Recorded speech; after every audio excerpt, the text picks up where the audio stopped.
নমস্কার বন্ধুরা, আমি কোজাগরি আবারও চলে এসেছি তোমাদের সামনে একটা ভিডিও উপস্থাপন করতে। আজ যে সংক্রান্ত তথ্য তোমাদের সামনে আমি উপস্থাপন করতে চলেছি সেটা হলো কর্পূর দিয়ে নেগেটিভ এনার্জি দূর করার 5টি সহজ সরল উপায় বা টোটকা ক্রিয়া। হ্যাঁ বন্ধুরা, পৌষ মাস চলছে, এটা মা লক্ষ্মীর মাস, তার উপর নতুন বছর পড়ে গেছে। 2024-এ আমরা পা দিয়ে দিয়েছি। তাই এই নতুন বছর যাতে আমাদের ভীষণ ভালো কাটে, সেই কারণে এই 5টি সহজ টোটকা উপায় যদি তোমরা সহজে করতে পারো হনুমানজির কাছে, মা লক্ষ্মীর কাছে বা তোমার বাড়িতে বাস্তুদোষ কাটানোর জন্য, তোমরা ভীষণভাবে উপকৃত হবে। 15 দিনের মাথায় তোমরা হাতে নাতে ফললাভ করবে, এমনটাই সত্য কথা। এই জিনিস আমি নিজে করেছি, আমি হাতে নাতে প্রমাণ পেয়েছি, তাই তোমাদের সাথেও শেয়ার করতে চলে এলাম। বন্ধুরা, আমি অমির মা চ্যানেলে তোমাদের আবারও সুস্বাগতম। আশা করি সকলে ভালো আছো, সুস্থ আছো, আমিও ভালো আছি। মাত্র এক টুকরো কর্পূরের সহজ ব্যবহার তোমার জীবন থেকে, দেহ থেকে, বাড়ি থেকে বা পরিবারের সকলের জীবন থেকে কিভাবে সমস্ত নেগেটিভ এনার্জি দূর করে পজিটিভ এনার্জি আনবে, তাই আজ তোমাদের সাথে শেয়ার করব। আমরা কখনো কখনো দেখি, আমরা যখন বাইরে থাকি তখন আমাদের শরীর বা মন বেশ ভালো থাকে, কিন্তু যেমনি সেই আমরাই আবার পুনরায় বাড়িতে চলে আসি, অমনি শরীরের নানান অস্বস্তি শুরু হয়ে যায়। দেহ ভারী হয়ে যায়, মাথা ধরে যায়, কোনো কিছু একেবারেই ভালো লাগে না। এমন হয় সবার সাথে হয়তো ভালোভাবে কথা বলছি, কিন্তু হঠাৎই মন এমনটাই ভারাক্রান্ত হয়ে পড়ে, এমনটাই হয় যে খুব ছোটোখাটো সমস্যা নিয়ে সকলের মধ্যে একটা হঠাৎ ঝগড়া শুরু হয়ে যায়। পরিবারের যে কোনো মানুষের সাথেই বলো, কিংবা স্বামী স্ত্রী, কিংবা বন্ধুবান্ধব। তাই জ্যোতিষশাস্ত্রে বলছে, যদি এমনটাই প্রায়শই বেশি পরিমাণে হয়ে থাকে তোমাদের সাথে, তখন অবশ্যই এটাই জানবে যে তোমার শরীরে প্রচণ্ড পরিমাণে নেগেটিভ শক্তির প্রবেশ ঘটেছে। শুধুমাত্র শরীর বলে নয়, বাস্তু অথবা পরিবারেও তার প্রচণ্ড মাত্রা বৃদ্ধি পেয়েছে, আর তার ফলেই এমন সব পরিস্থিতির সম্মুখীন হতে হচ্ছে আমাদের।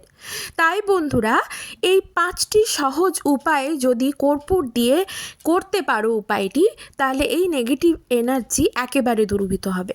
এই নেগেটিভ শক্তি দূর করতে পারবে শুধুমাত্র কর্পূর। হ্যাঁ বন্ধুরা, কর্পূরের ভীষণ গুণাগুণ আছে, তাই এই কর্পূর দিয়ে সহজে এই ক্রিয়া তুমি সম্পন্ন করতে পারবে। মনে পজিটিভিটি রেখে, ভগবানের উপর আস্থা বিশ্বাস রেখে এই ক্রিয়া সম্পন্ন করো। আধুনিক বিজ্ঞান বলছে, এই পৃথিবীতে যত বস্তু আছে তার প্রতিটির চারপাশে প্রচুর মাত্রায় এনার্জি ফিল্ড আছে। এই বিশ্বে সকল পদার্থগুলিকে, সেগুলি জীবিত হোক অথবা মৃত, সেই সবগুলিকেই ঘিরে আছে অরা, অর্থাৎ শক্তি। এই অরাকে বিজ্ঞানসম্মতভাবে বলা হয়েছে যে এটি একটি ইলেকট্রিক ম্যাগনেটিক ফিল্ড। আমরা অনুভব করি যে এই অরাকেই আমরা বেশিরভাগ সময় অনুভব করে থাকি। বিশ্বে এই অরা দু প্রকার, পজিটিভ অরা, নেগেটিভ অরা। পজিটিভ অরা আমাদের চারিপাশে ঘিরে থাকলেও সুখ সমৃদ্ধি বৃদ্ধি পায়, আর নেগেটিভ অরা ঘিরে থাকলে আমাদের জীবন ছন্নছড়া হয়ে যায় একেবারে। তাই আমরা যখন মন্দিরে থাকি তখন আমাদের দেহ বা মন বেশ ভালো থাকে, মন শান্ত হয়ে থাকে, মানে তখন পজিটিভ শক্তি অথবা অরা বা এনার্জি চারিপাশে থাকে, অর্থাৎ পজিটিভ শক্তি বা পজিটিভ অরা বা পজিটিভ এনার্জি আমাদের চারিপাশে ঘুরতে থাকে। কারণ মন্দিরে সর্বদা পজিটিভ এনার্জি বিরাজ করে, তা আমরা সকলেই জানি, কারণ সেখানে ভগবান আছেন। তবে এবার শুনে নাও কর্পূরের 5টি বিশেষ উপায় এক এক করে, যা সমস্ত নেগেটিভ এনার্জি দূর করবে চিরতরে। তবে মনে আস্থা বিশ্বাস রাখবে ভগবানের ওপর, আর পজিটিভিটিটাকে কাজ করাবে। মানে তুমি যেই ক্রিয়াই সম্পন্ন করো না কেন, মনের মধ্যে এটাই রাখবে, আমি যেটা করছি আমি তাতে সাকসেসফুল হব। আশা করি আমি বোঝাতে পারছি। 1 নম্বর সেটা হলো, বাড়িতে প্রতিদিন আমরা যে নিত্য পুজো করি, সেখানে প্রতিদিন যদি কর্পূর দিয়ে আরতি করি, তবে নেগেটিভ শক্তি দূর হবে 1 সপ্তাহের মধ্যে। হ্যাঁ বন্ধুরা, এমনটা কিন্তু আমার সাথেও ঘটেছে। আমি এই ক্রিয়ায় ভীষণভাবে উপকৃত হয়েছি, তাই তোমাদের সাথেও শেয়ার না করে পারলাম না।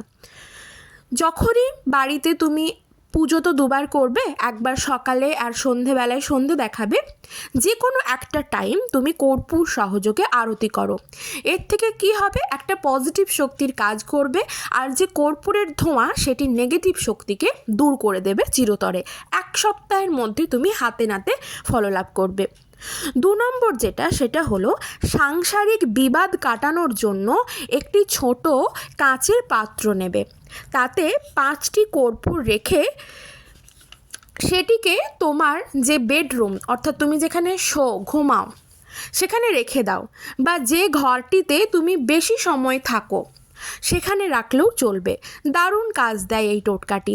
বাতাসে মিশে কয়েকদিনের মধ্যে যাতে এই কর্পূর উবে না যায় সেই দিকেও কিন্তু লক্ষ্য রাখতে হবে। কর্পূরটি একেবারে শেষ হতে দেবে না, শেষ হবার আগে পুনরায় আবার সেখানে বেশ কয়েকটি কর্পূরের দানা রেখে দিও। আশা করি বোঝাতে পারলাম। বা ধরো যে সকল ছাত্রছাত্রীরা পড়াশুনোতে মন বসাতে পারছে না, এমন কয়েকজন আছো যারা প্রচুর চাকরির জন্য পড়াশুনো করছো, তারাও কিন্তু এই টোটকা ক্রিয়াটি করে দেখতে পারো, ভীষণভাবে উপকৃত হবে। কারণ আমরা সকলেই তো জানি, বিজ্ঞানসম্মতভাবে সকলেই জানি, কর্পূর পজিটিভিটি নিয়ে আসে আমাদের মনের মধ্যে। যখন আমরা কর্পূরের একটা সেন্ট পাই তখন ভীষণভাবে দেখবে মন একটা শান্ত হয়ে যায়। একই ব্যাপার, জিনিসটা একই হলো। এইভাবে করে দেখতে পারো, হাতে নাতে ফললাভ করবে। 3 নম্বর যেটা, সেটা হলো তুমি যখন স্নান করবে, তোমার স্নানের জলে 1 বালতি স্নানের জল নেবে। তুমি আগে ভালো করে শাওয়ারে চান করে নিলে, হয়তো এখনকার দিনে তো শাওয়ারে চান আমরা সকলেই করে থাকি, তো শাওয়ারে স্নানটা সেরে নিলে তারপর 1 বালতি জল নেবে। লাস্টে যে 3 মগ জল ঢালবে সেটার জন্য আমি বলে দিচ্ছি। 1 বালতি জল নেবে, জলে তোমার আঙুল দিয়ে মাঝখানের যে আঙুল, তর্জনীর পাশের যে আঙুল, সেই আঙুলটা দিয়ে ওম চিহ্ন অঙ্কন করবে, আর সেই সময় স্নানের জলে কর্পূর মিশিয়ে স্নান করবে। ওং লিখলে ওঙের ওপর একটুখানি কর্পূর গুঁড়ো করে, একটা ছোট্ট দানা নেবে কর্পূরের, সেটাকে গুঁড়ো করে জলের সাথে মিশিয়ে দাও, বেশ ভালো করে মিশিয়ে নেবে। তারপর যে লাস্টে 3 মগ বা 5 মগ জল, যাতে তোমার মাথা থেকে পা পর্যন্ত জলটা পুরোটা পড়ে এমনভাবে জলটা রাখবে, সেই জলটা ঢালবে।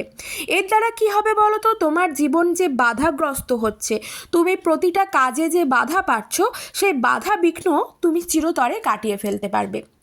এটা কিন্তু দৃঢ় সত্য কথা। দেখো বন্ধুরা, কর্ম করতে হবে, কর্ম ছাড়া আমরা 1 পাও চলতে পারবো না, কর্ম ছাড়া আমরা অর্থ রোজগার করতে পারবো না, কেউ নিশ্চয়ই মুখ দেখে টাকা দিয়ে যাবে না।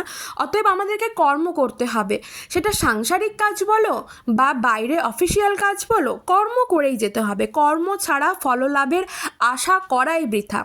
তাই কর্ম করার সময় যদি আমাদের মধ্যে কোনো বাধা বিঘ্ন এসে দাঁড়ায়, সেই বাধা কাটানোর জন্য এই ক্রিয়াটি করতে পারো। কি করবে না, স্নানের জলে ওং লিখে তার মধ্যে 1 টুকরো কর্পূরকে গুঁড়ো করে মিশিয়ে লাস্টের যে জলটা ঢালবে সেটা যেন মাথা থেকে পা পর্যন্ত পড়ে, সেটা 3 মগ অথবা 5 মগ জল লাস্টে ঢেলে নাও। কোনো রকম কোনো মন্ত্র বলতে হবে না, তোমার শরীরে মাথা থেকে পা পর্যন্ত যেন সেই জলটি বেয়ে পড়ে এমনভাবে ঢেলে নাও, দেখবে বাধা বিঘ্ন চিরতরে কেটে যাবে। 4 নম্বর যেটা, সেটা হলো ছোট্ট একটি কাঁচের পাত্র নেবে, কাঁচের বাটি বলো, কাঁচের গ্লাস বলো, তবে সেটা কাঁচের হলে ভালো হয়। কাঁচের যদি না হয় তাহলে কাঁসা বা পেতলের হলে চলবে, স্টিলের নয়। সেই কাঁচের পাত্রটিকে জলপূর্ণ করো, তারপর তার মধ্যে কয়েক টুকরো কর্পূর ডুবিয়ে রেখে দাও। তারপর সেটিকে তোমার প্রবেশদ্বারের সামনে রেখে দাও, তোমার যে মেন দরজা, মেন এন্ট্রান্স, তার উপর দিকে ডান দিক ঘেঁষে রেখে দাও।